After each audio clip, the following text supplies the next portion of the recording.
To separate the two atoms, it takes energy. By the same means, if your attention and energy are bound to the same people, places, and things in the outside physical world, you can understand that it's going to take energy and effort to break those bonds when you're in meditation.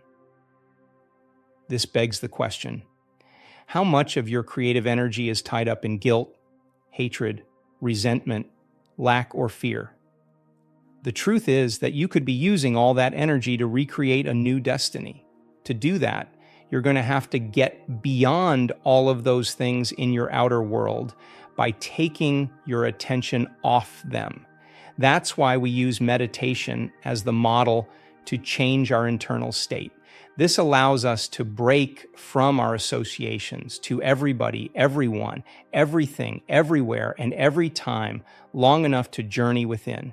Once you overcome your emotional body and you take your attention off everything known to you in your outer world, you call your energy back to you, breaking the bonds with your past-present reality, which has been staying the same.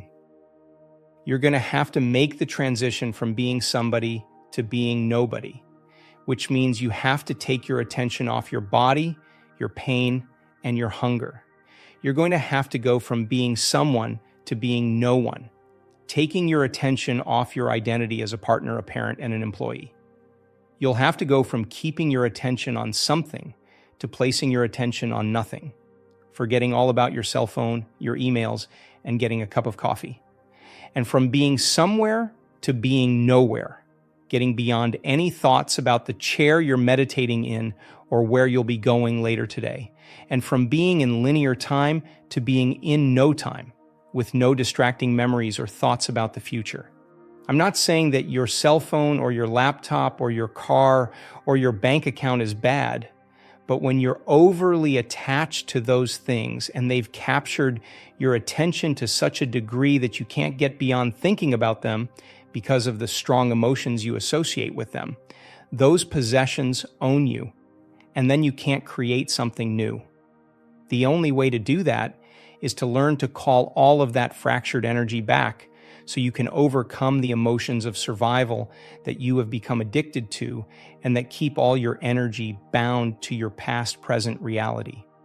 Once you take your attention off all those exterior elements, you start to weaken your energetic and emotional bonds with those things, and you finally begin to free up enough available energy to create a new future.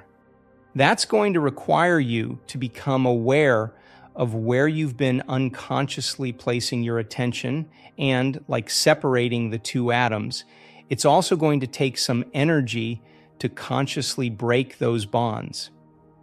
People come up to me all the time in workshops and tell me their computer hard drive crashed or someone stole their car or they lost their job and they don't have any more money. When they tell me they have lost people or things in their life, you know what I always say to them? Great. Look how much available energy you have now to design a new destiny. By the way, if you do this work well and manage to call your energy back to you, it will most likely be uncomfortable at first, even a little chaotic. Get ready, because certain areas of your life may fall apart. But don't worry.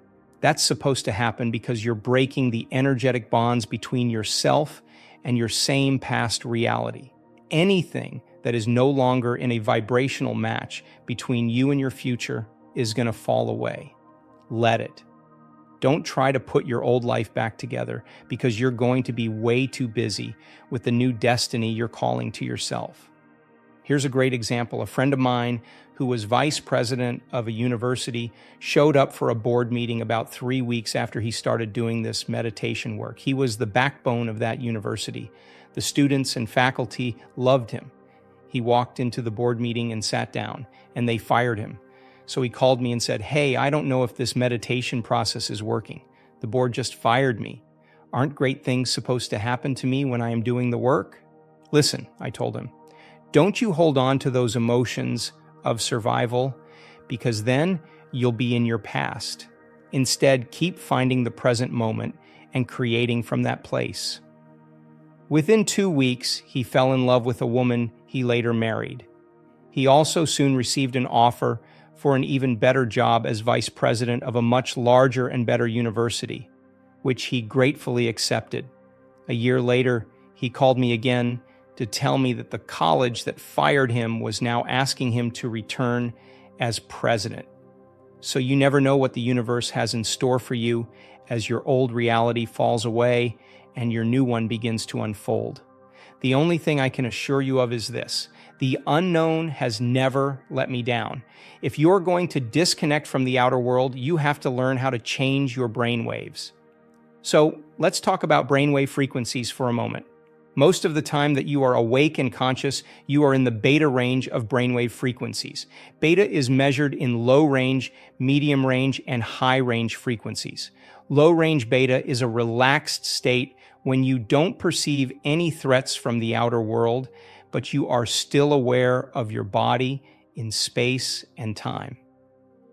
This is the state you are in when you are reading, paying attention to your daughter during a friendly conversation, or listening to a lecture.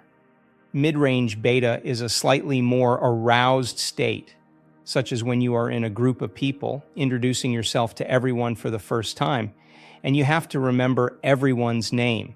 You're more vigilant, but you're not overly stressed or completely out of balance. Think of mid-range beta as good stress. High-range beta is the state you're in when you're jacked up on the hormones of stress. These are the brain waves you display when you exhibit any of the survival emotions, including anger, alarm, agitation, suffering, grief, anxiety, frustration, or even depression. High-range beta can be more than 3 times higher than low-range beta and twice as high as mid-range beta. While you may spend most of your waking time in beta frequency brainwaves, you also dip into alpha frequency brainwaves throughout your day. You display alpha brainwaves when you are relaxed, calm, creative, and even intuitive, when you're no longer thinking or analyzing, and instead you're daydreaming or imagining, like a trance state. If beta brainwaves indicate when you are placing the majority of your attention on your outer world, alpha brain waves indicate when you are placing more of your attention on your inner world. Theta frequency brain waves take over in that twilight stage when your mind is still awake, but your body is drifting off to sleep. This frequency is also associated with deep states of meditation. Delta frequency brainwaves usually come during deep restorative sleep. However, over the last 4 years, my research team and I have recorded several students who can move into very deep delta brainwaves during meditation. Their bodies are deeply asleep and they are not dreaming, but their brain scans show that their brains are processing very high amplitudes of energy. As a result, they report having profound mystical experiences of oneness, feeling connected to everyone and everything in the universe. Gamma frequency brainwaves indicate what I call a superconscious state. This high frequency energy occurs when the brain gets aroused from an internal event. One of the most common examples is during meditation, when your eyes are closed and you are going within, instead of an event that happens outside the body. One of the biggest challenges people have when they meditate is switching out of high range and even mid-range beta and slipping into alpha and then theta brainwave frequencies. It's absolutely vital to do so, though, because when they slow down their brainwaves to these other frequencies, they are no longer paying attention to the outer world and all the distractions they're so used to thinking about when they're under stress. And since they're not analyzing and strategizing, trying to prepare for the worst-case scenario in their future based on their fearful memories of the past, they have the opportunity to become present, to exist only in the now. Wouldn't it be wonderful during a meditation to disconnect your association to all the elements in your outer environment, to get beyond your body, your fears, and your schedule, and forget about your familiar past and your predictable future. If you do it right, you will even lose track of time. As you overcome your automatic thinking, your emotions, and your habits in meditation, that is exactly what happens. You get beyond your body, your environment, and time. You weaken the energetic bonds with your past-present reality and find yourself in the present moment. Only in the present moment can you call your energy back to you. This does take some effort, although it will get easier with practice, because you're living by the hormones of stress most of the time. So let's look at what happens when you aren't in the present moment during meditation, so you'll know how to handle that when it arises. Understanding this skill is important, because if you can't get beyond your stresses, your problems, and your pain, you can't create a new future where those things don't exist. So let's say you're sitting in your meditation and you start to have some stray thoughts. You're in the habit of thinking that way because you've been thinking the same way and putting your attention on the same people and things at the same time and place for years now. And you have been automatically embracing the same familiar feelings on a daily basis, just to reaffirm the same personality that's connected to your same personal reality, repeatedly conditioning your body into the past. The only difference now is that because you're trying to meditate, your eyes are shut. As you are sitting there with your eyes closed, you are not physically seeing your boss, but your body wants to feel that anger, because every time you see her in your waking day, 50 times a day, 5 days a week, you are in the habit of feeling bitterness or aggression. Similarly, when you get emails from her, which happens at least 10 times a day, you unconsciously have the same emotional reaction to her, so your body has grown accustomed to needing her to reaffirm your addiction to anger. It wants to feel the emotions it has become addicted to, and like an addict craving a drug, the body is craving the familiar chemicals. It wants to feel that familiar anger at your boss because you didn't get the promotion, or it wants to feel judgment about your coworker who always wants you to cover for him. Then you start thinking about other colleagues who annoy you and other reasons to be upset with your boss. You're sitting there trying to meditate, but your body is throwing the kitchen sink at you. That's because it wants its chemical fix of familiar emotions that you normally feel throughout your waking day with your eyes open. The instant you notice what's happening, that you are putting all of your attention on that emotion, you become aware that you're investing your energy into the past because emotions are records of the past. So you stop and return to the present moment, and you begin to disinvest your attention and energy out of the past. But then in a little while, you start to feel frustrated and angry and resentful again, and you realize what you are doing. You remember that your body is trying to feel those emotions in order to reaffirm its addiction to those chemicals, and you remember that those emotions drive your brain into high-range beta brainwaves, and you stop. Every time you pause, settle your body down, and return to the present moment, you are telling your body that it is no longer the mind. You are the mind. But then thoughts start drifting into your mind about the people you have to see and the places you have to go and the things you have to do later that day. You wonder if your boss has answered that email yet, and you remember that you haven't returned your sister's phone call either. And today is trash day, so you remind yourself you need to put out the trash. And all of a sudden, you become aware that by anticipating those future scenarios, you are investing your attention and your energy into the same known reality. So you stop, return to the present moment, and once more disinvest your energy out of that predictable, known future and make room for the unknown in your life. Once you find yourself in that sweet spot of the generous present moment, Your energy no longer goes away from you to the past and future. Now you are divesting your energy from that familiar past and predictable future. You are no longer firing and wiring the same circuits in the same way, and you are no longer regulating and signaling the same genes in the same way by feeling the same emotions. If you keep doing this process, you are continuously calling all that energy back to you by breaking the energetic bonds that keep you connected to your past-present reality. This happens because you are taking your attention and your energy off your outer world and placing it instead on your inner world, and you're building your own electromagnetic field surrounding your body. Now you have available energy that you can use to create something new. Not surprisingly, your attention eventually begins to wander again. As you continue to sit in meditation, your body becomes more annoyed and impatient because it wants to do something. After all, you've programmed it every day to get up and follow the same routine. It wants to quit meditating, open its eyes, and see someone. It wants to hear something on TV or talk to someone on the phone.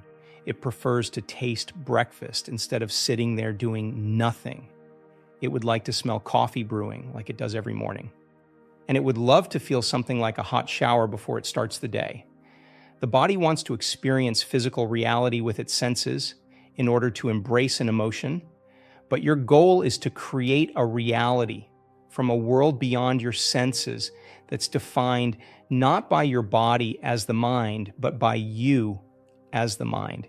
So as you become aware of the program, you keep settling your body down into the present moment. The body tries again to return to the familiar past because it wants to engage in a predictable future, but you keep settling it back down. Each time you overcome those automatic habits, your will becomes greater than your program. Every time you keep settling your body back to the present moment, like training a dog to sit, you are reconditioning your body to a new mind. Each time you become aware of your program and you labor for the present moment, you are stating that your will is greater than your program. And if you keep returning your attention and therefore your energy back to the present moment, and you keep noticing when you are present and when you are not, sooner or later your body is going to surrender. It is this process of continuously returning to the present moment every time you become aware that you've lost it that begins to break the energetic bonds with your familiar known reality. And when you do return to the present moment, what you're actually doing is getting beyond your physical world identity and unfolding into the quantum field. The hardest part of every war is the last battle. That means that when your body as the mind is raging, causing you to think that you cannot go any further, wanting you to stop and return to the world of the senses, you keep persevering. You truly step into the unknown, and sooner or later, you will begin to break the emotional addiction within you. When you get beyond your guilt, your suffering, your fear, your frustration, your resentment, or your unworthiness, you are freeing your body from the chains of those habits and emotions that keep you anchored in the past. And as a result, you are liberating energy that is now coming back to you. As the body releases all of this stored emotional energy, it is no longer becoming the mind. You discover that right on the other side of your fear is courage, right on the other side of your lack is wholeness, and just beyond your doubt is knowing. When you step into the unknown and surrender your anger or hatred, you discover love and compassion. It's the same energy. It has just been stored in the body, and now it's available for you to use to design a new destiny.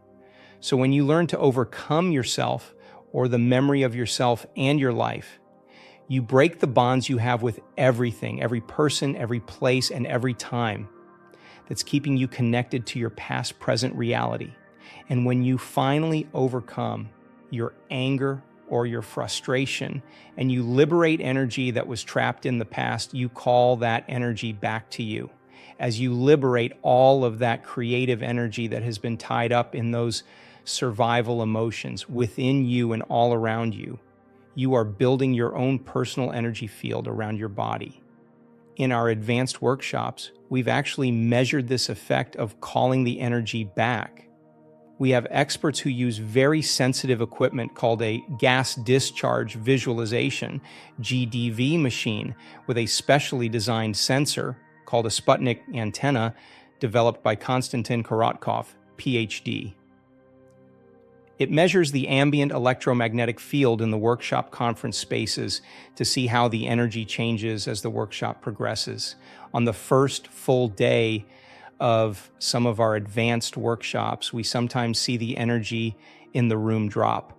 That happens because once we start meditating, and those students have to overcome themselves by breaking the energetic bonds with everyone and everything in their known reality, they are calling energy back to themselves.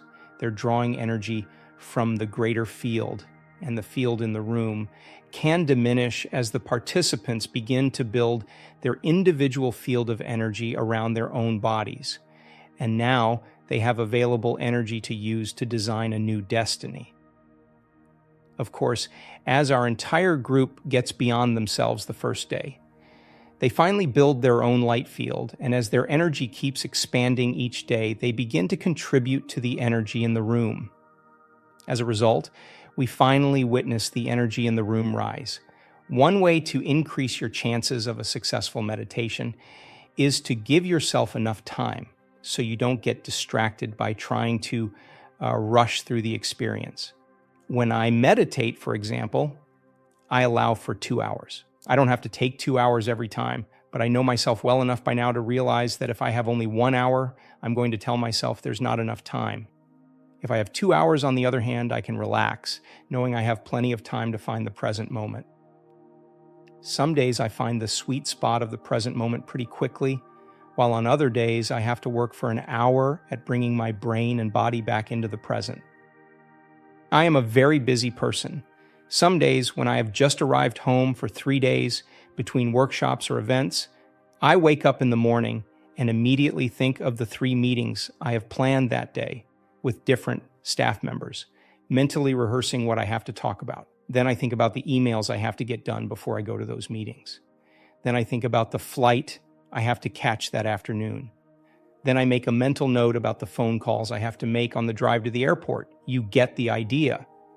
As that happens, and I am thinking about the same people I have to see, the same places I have to go, the same things I have to do, all at the same time in my known familiar reality, I realize that I'm priming my brain and body to look like that future has already happened.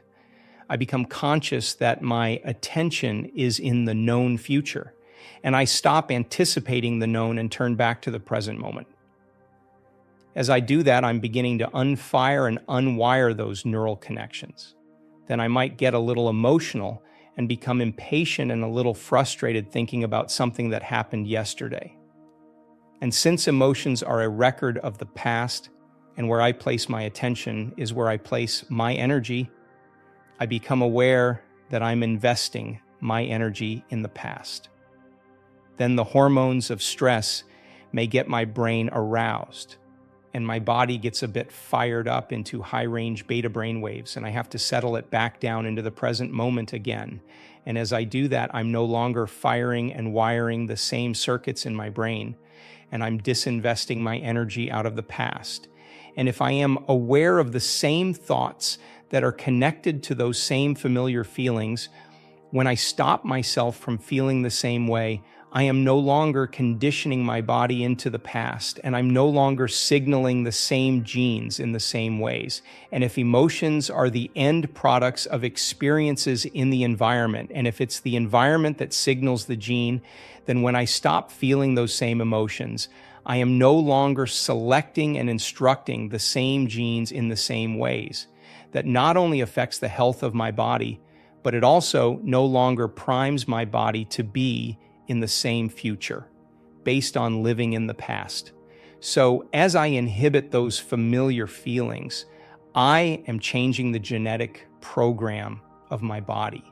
And since the hormones of long-term stress down-regulate the expression of healthy genes and create disease, every time I am able to stop when I catch myself feeling any of those emotions that are related to stress, I am no longer conditioning my body to stay addicted to the emotions of stress.